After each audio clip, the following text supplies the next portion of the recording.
Assalamualaikum warahmatullahi wabarakatuh. Om Swastiastu, Namo Buddhaya, salam kebajikan. Kan saya Masyarah Raudah, PPG calon guru 2024 gelombang 2. Nah, saat ini saya akan mempresentasikan terkait Pancasila sebagai pondasi pendidikan di Indonesia. Refleksi atau pengalaman saya saat bersekolah ialah salah satu guru PPKN sangat berkesan karena beliau tidak hanya mengajarkan materi, namun juga beliau mengajak kami untuk mengaplikasikan nilai-nilai Pancasila dalam kehidupan sehari-hari, di mana kita harus toleransi, menghargai perbedaan, baik dari suku, budaya, dan agama.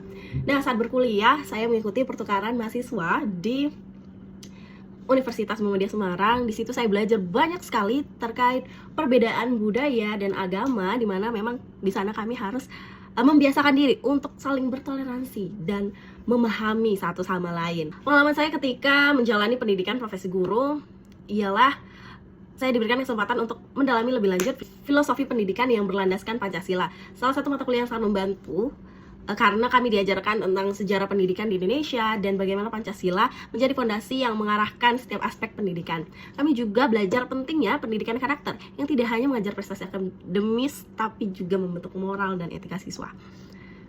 Kita lanjut, pembelajaran berbasis Pancasila. Pancasila sebagai dasar negara dan pandangan hidup bangsa Indonesia memiliki 5 sila yang menjadi pedoman utama dalam kehidupan berbangsa dan bernegara.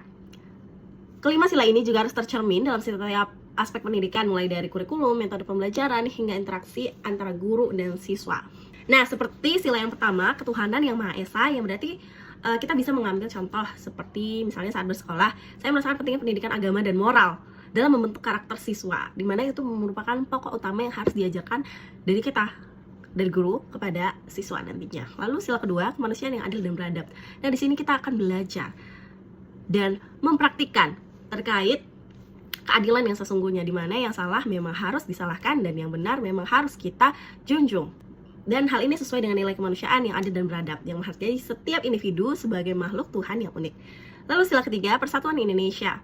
Selama bersekolah, kita sering diajarkan tentang pentingnya persatuan dan kesatuan bangsa. Ini tidak hanya melalui mata pelajaran pendidikan kewarganegaraan ya, tapi juga melalui kegiatan ekstrakurikuler yang melibatkan seluruh siswa. Nah, dalam PPG ini, saya belajar bahwa guru memiliki peran penting dalam menumbuhkan rasa cinta tanah air dan semangat nasionalisme di kalangan siswa. Lanjut, sila keempat, kerakyatan yang dipimpin oleh hikmat kebijaksanaan dalam permusyawaratan perwakilan. Guru didorong untuk melibatkan siswa dalam pengambilan keputusan yang berkaitan dengan proses pembelajaran, seperti memilih topik diskusi atau metode pembelajaran yang diinginkan atau diminati. Hal ini membantu siswa mengembangkan rasa tanggung jawab dan keterampilan berkomunikasi yang baik. Lalu sila kelima, keadilan sosial bagi seluruh rakyat Indonesia. Nah, selama PPG ini saya diajarkan untuk memastikan bahwa semua siswa mendapatkan perlakuan yang adil dan kesempatan yang sama untuk belajar di mana saja. Lalu, peran mata kuliah filosofi pendidikan di Indonesia. Selama saya mengikuti pendidikan profesi guru, mata kuliah filosofi pendidikan Indonesia sangat penting dalam membantu kita mengajarkan tentang nilai-nilai dasar Pancasila dan bagaimana nilai-nilai tersebut dapat diterapkan dalam konteks pendidikan. Sebagai contoh, dalam mata kuliah ini kami diajarkan tentang pentingnya pendidikan karakter yang berlandaskan Pancasila. Profil pelajar Pancasila. Salah satu tugas yang diberikan adalah membuat rencana pembelajaran yang mengintegrasikan nilai-nilai Pancasila. Pengalaman ini sangat berharga karena membantu saya memahami bagaimana teori dapat diterapkan dalam praktik. Lalu contoh konkret pengalaman di PPG. Setelah mengikuti PPG, saya mendapatkan banyak pengalaman praktis yang membantu merumuskan esai ini. Salah satunya adalah ketika saya mengajar di sebuah sekolah menengah pertama yang memiliki siswa dengan latar belakang budaya dan ekonomi yang berbeda. Saya berusaha untuk menciptakan lingkungan belajar yang inklusif dan menghargai perbedaan tersebut. Misalnya, saya mengintegrasikan nilai persatuan dan kerakyatan dengan mengadakan diskusi kelompok di mana siswa dari berbagai latar belakang diajak untuk duduk dan bekerja sama dan saling menghargai.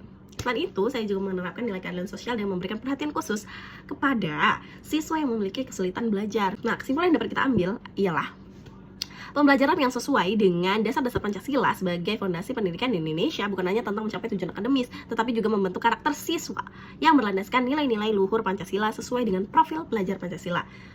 Pengalaman saya selama bersekolah dan mengikuti program pendidikan profesi guru telah memperkaya pemahaman saya tentang pentingnya nilai-nilai Pancasila dalam pendidikan. Dengan dukungan dari mata kuliah Filosofi Pendidikan Indonesia dan pengalaman praktis selama PPL, saya merasa lebih siap untuk mengintegrasikan nilai-nilai Pancasila dalam setiap aspek pembelajaran. Saya percaya bahwa dengan pendidikan yang berlandaskan Pancasila, kita dapat menciptakan generasi yang tidak hanya cerdas, tetapi juga memiliki moral dan etika yang kuat, serta berkontribusi positif bagi bangsa dan negara. Sekian dan terima kasih. Semoga dapat menginspirasi.